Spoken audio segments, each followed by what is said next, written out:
What's happening, guys? This is James Blon with MMOHuts.com with a quick weekly recap for MMO news and announcements for the week ending February 3rd, 2014.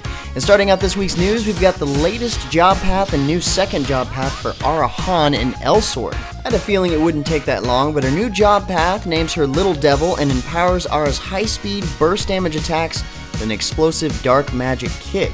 And this job path gives way to Ara's new second job, Yama Raja. Once achieving level 35 and reigning in the awesome power of darkness, players can master the evil inside Ara's new second job, Yama Raja. Players can now take down enemies by casting dark spirit orbs, then finishing them off with secret Rakshasa arts, stealing their souls and such. And getting to demolish enemies with Ara's second job is harsh enough for enemy mobs. Transforming into the nine-tailed fox form from there is basically unfair. Next up comes an update from RuneScape. Jagex released a new behind-the-scenes video shining some light on the redevelopment of the Giant Mole boss. RuneScape's latest update overhauls the Giant Mole boss with modern boss mechanics, 2 difficulty modes, and a more accessible instance layer for both solo and group runs. This happens to be the lowest level and oldest boss in the game, so they've decided to give her a whole new paint job, updated sound effects, new modern boss mechanics, and of course, new player rewards. It's a pretty cool process, and at the same time it's nice to know the team is going back to spend a lot of time revamping what needs to be revamped in the game. Well, it looks like Hi-Rez Studios is raising money for their championship launch tournament of Smite, the game's first ever limited edition legendary skin for Poolseidon. This one was demanded by the community, and it's by far the coolest skin in Smite, and probably all MOBAs for that matter. With this skin, Poolseidon becomes Poolseidon, complete with foam noodle, sunglasses, and of course, the Quacken. This new skin is only available up until the launch of the game on March 25th, and with each skin purchased, $5 gets added to the launch tournament, which, as you might expect, is going to be pretty crazy. Pretty big deal. I personally like the new skin because it reminds me of summer, which I'm already ready for. I'm really tired of this polar vortex crap. On a similar note, last week Turbine sent out an email to Infinite Crisis founders telling them that they will be the first to experience the new Gotham Divided map, which is the standard but ever so popular tri-lane map that we see in plenty other MOBAs. But this one has plenty of Infinite Crisis twists, of course. It includes destructible environments, unique jungle skills like temporarily disabling enemy towers with EMP, surveillance cam rewards, and plenty more. The new map was available early for founders, but as of now, anybody with the beta key can get in and check it out. Additionally, Warner Bros. Interactive Entertainment is working with Fabrica Online to launch Infinite Crisis in Russia, Ukraine, and several other surrounding countries. Now, the best thing to do to get a game like this popular is to open it up to everyone in the world, and it seems like they're doing that process right now.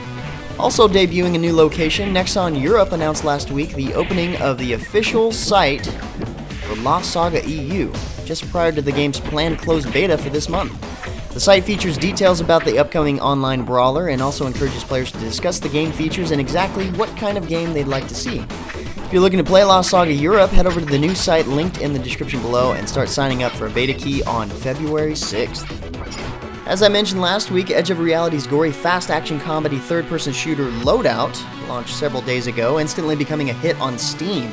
And with the launch of the game came a hilarious, uncensored launch trailer filled with things you might not have known that you can do, or if anything, gives you an idea just how crazy matches in this game can get. It's definitely worth taking a look at.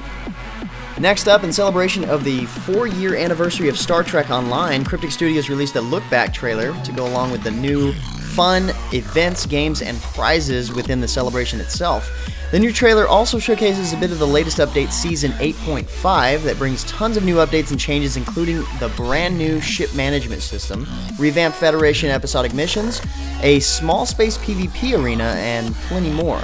Captains level 10 and above will brave the dangers of flying over the surface of the sun to meet Admiral Tuvok, who is voiced by Tim Russ, and help him complete his mission.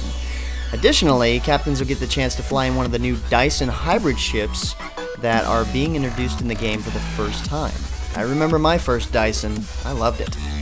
Anyway, there's lots more to this mid-season update, and we've got the details on the news page over at MMOHuts.com. Well, it's been a little while, but it looks like they may be back on track. FireFall put out a new video showing off its latest patch.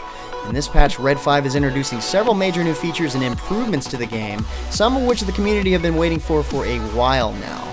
Now players have access to the long-awaited campaign missions that put you into the story of FireFall, and they've also added in some new wandering encounters, giving players more variety than just the Ares and Chosen encounter missions. They've made cosmetic changes and functional changes to the UI, battle frame garage, and crafting systems. Lots of stuff done in this update, and hopefully it points FireFall further in the right direction. Still no PvP though. The mighty quest for epic loot last week had a final showdown with its fans through the game and social media, determining the best hero of Opulencia. And you probably guessed it, the winner was, of course, Sir Painhammer. The cool part about all this is that they gave away 1,000 closed beta keys to the players who participated the most in the recent open house. Even better than that, Sir Painhammer helped announce that the game was going into open beta on February 25th. Not to mention the runway is coming, open creation mode is coming, and tons of new features are now the developers' focus, seeing that the early testing for the game is pretty much out of the way.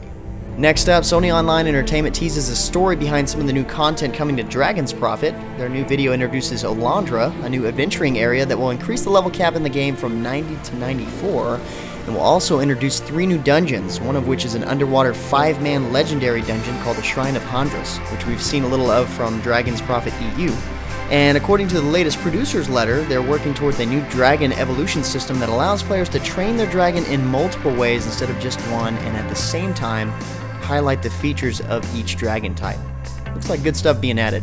And our final bit of news for this week is that the EverQuest Next Landmark Alpha has now officially started for those who purchased the Founders Pack, and at the same time, SOE's president John Smedley along with Dave Georgeson tweeted how much they hate NDAs and lifted it from Landmark's Alpha. Of course, as a result, Twitch is blowing up with live streams, and from what I've seen so far, beyond just the trailers and dev diaries the producers put out, the game looks as we dreamed it would. Absolutely amazing. Really makes me want to go out and buy my Founders Pack already so I can start making, digging, and exploring. Hopefully soon I can get one and get into the games to show you guys what awesome things it has to offer so far. But until then, guys, that's about all we have for MMO news and announcements this week. If you're looking for more information on the news and updates for this week, check the links in the description below. Otherwise, head over to MMOHuts.com/news for even more news. Feel free to discuss the news in the comments below, or head over to MMOHuts.com/forums. But until next time, guys, that's going to be it for me. I'm James Blonde. See you out there, gamers.